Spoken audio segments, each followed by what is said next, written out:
आपके नेतृत्व में गोड्डा जिला से होगी। क्या माना जाए, संथालपना स्तर पर सबसे टॉप उपस्थिति गोड्डा जिला? देखिए, संथालपना किसी से होड़ नहीं है।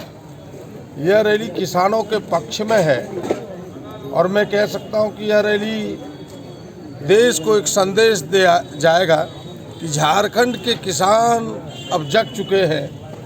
इस काले कानून के अंदर जो चीज़ें हैं उन चीज़ों को समझ चुके हैं। जब तक यह कानून वापस नहीं होगा, किसानों का यह लड़ता हुआ कदम आगे बढ़ता रहेगा। ये संथालपना स्तर पर ही रैली करने का मकसद जबकि यह तो राज्य स्तर पर होनी चाहिए। नहीं, राज्य स्तर पर भी हुआ है, लेकिन एक एक लोग जुट सके। यहाँ तो एक एक पंचायत पर यह आंदोलन होगा। अभी तो हम लोगों ने केवल चिंगारी दिखाई है, अभी 16 बनना तो बाकी है। जिस तरीके से रैली के बाद दिल्ली में देखा गया, इस पर क्या? लॉ एंड ऑर्डर की व्यवस्था हुई उस सेंस में। देखिए, मैं कह सकता हूँ इस पर कि मैं बार बार 4 पंक्तियाँ कहा करता हूँ। वो पंक्तियाँ ये है कि शीशा टूटने के बाद काल हो जाता है। वैसे शीशा चिकना रहता है लेकिन टूट के उसमें भी धार हो जाता है।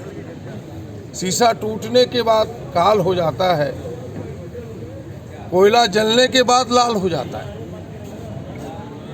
और किसी व्यक्ति को इतना ना छेड़ो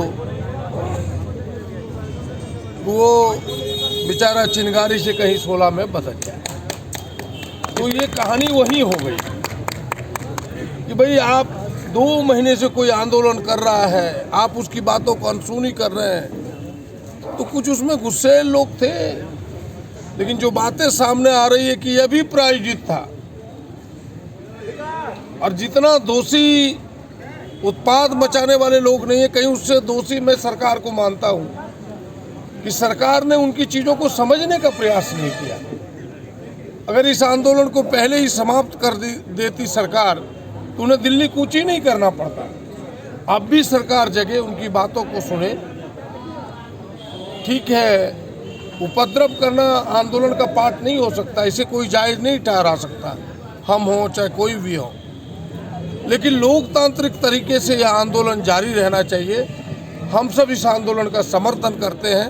किसानों की मांग जायज़ है और जो यह काला कानून लाया गया है, इस कानून को सरकार वापस ले, उसके आगे कोई समझौता नहीं हो सकता। जिस प्रकार निशिकांत दुबे ने कहा है कि ये रैली को प्रशासन को उन्होंने कहा कि रोका जाए, इसको होने ना दिया जाए, इस पर क्या कहें?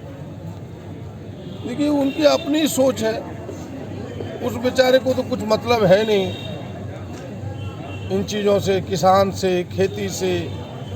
कारपोरेट घराने के लोग हैं तो सच में उनकी जुबान उसी तरह निकलेगी। कौन कौन रहेंगे उस दिन के रैली में? उस दिन के रैली में हमारे कृषि मंत्री बादल पत्रलेख जी, ग्रामीण विकास मंत्री आलमगीर आलम साहब, फिर आपके हमारे प्रदेश अध्यक्ष और जो कांग्रेस के प्रदेश अध्यक्ष हैं, हमारे वित्त मंत्री हैं श्री रामेश्वर उरांव जी, ये तमाम लोग रहने वाले हैं। हमारे यहाँ के स्थानीय जो विधायक हैं श्रीमती दीपिका पांडे जी और कई विधायकों ने कहा कि हम भी सम्मिलित होंगे। हमें लगता है कि कांग्रेस की एक बड़ी टीम इसमें शामिल होने वाली है। बीजेपी के द्वारा बार बार कहा जाता है कि इस आंदोलन में किसान नहीं होते हैं सर, इस पर क्या कहेंगे? देखिए, ये तो दोनों बातें हैं भाई। किसान की लड़ाई केवल किसान लड़ाई है तो नहीं है। किसान कमा के खून पसीना एक करके हमें अन्न देता है तो उसकी लड़ाई हम नहीं लड़ सकते। उसकी लड़ाई तो हमें लड़नी ही चाहिए और किसान भी सम्मिलित होते हैं। दोनों बातें हैं। अगर कोई दूसरा आदमी किसी के आंदोलन को समर्थन करे तो कोई नाजायज तो नहीं है, जायज़ है और हमें करना ही चाहिए इस प्रकार के आंदोलन का समर्थन। कोई मजदूर कहीं आंदोलन कर रहा है और कोई व्यक्ति समर्थन करता है तो पॉजिटिव उसको एस्पेक्ट लेना चाहिए उसकी चीज़ों को। और वैसे किसान भी शामिल होते हैं, दोनों चीज़ें, किसान भी शामिल होते हैं और राजनीतिक दलों को भी इसका समर्थन करना चाहिए, कोई बुरी बात नहीं।